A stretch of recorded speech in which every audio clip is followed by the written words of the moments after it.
Welcome to லக்ஸா சமையல். Hi friends, நாம இன்னைக்கு ஓலன் எப்படி பண்றதுன்னு பார்க்க போறோம். அதுக்கு நான் வெள்ளை பூசணிக்கு இந்த எடுத்து வச்சுக்க நம்ம இதுக்கு பாதிய கட் பண்ணி சின்ன சின்ன பீஸா ஆக்கிடலாம்.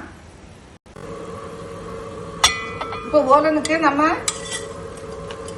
இது பாருங்க, காய் இந்த சைஸ்ல கட் பண்ணி வச்சிருக்கேன்.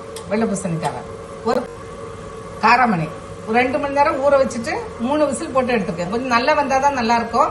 இப்போ நம்ம அது அப்படியே இருக்கட்டும். அந்த தண்ணியை மட்டும் கொஞ்சம் சேர்த்து இதை வேக வச்சுக்கலாம். ஒரு 3 பச்சை மிளகாவும் கீரி சேர்த்துருக்கேன்.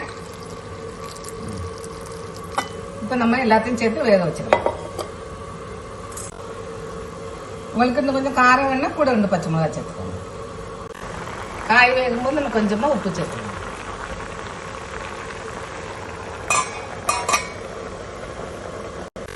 இப்போ நம்ம பூசணிக்காய் நல்லா வந்துருச்சு. இப்போ நம்ம வேக வச்ச காராமணி சேர்த்துக்கலாம். 1 கப்பு சேர்த்துருக்கேன். நீங்க கூட குறையினாலும் எவ்வளவு வேணாலும் சேர்த்துக்கலாம், நம்ம இஷ்டம் தான். நம்ம 2ஆம் பால் இருக்கு, இப்போ தேங்காய் பால்ல 2ஆம் பால் எடுத்து வச்சிருக்கேன், அதை சேர்த்துக்கலாம். சேர்த்து அதோடு சேர்த்து கொஞ்சம் மிங்களாய் நல்லா வேகட்டும். இப்போ நம்ம 2ஆம் தேங்காய் பால் விட்டு நல்லா வந்துருச்சு. இப்போ நம்ம முதல் தேங்காய் பால், திக்கு தேங்காய் பால் ஊற்றிடலாம். ஊற்றிட்டு நல்லா மிக்ஸ் பண்ணிட்டு நம்ம ஆஃப் பண்ணிடலாம் அடுப்பை. அதுக்கு மேலே விட வேண்டாம். இந்த சூட்டில் நம்ம கொஞ்சம் கிளறி கொடுத்தா போதும்.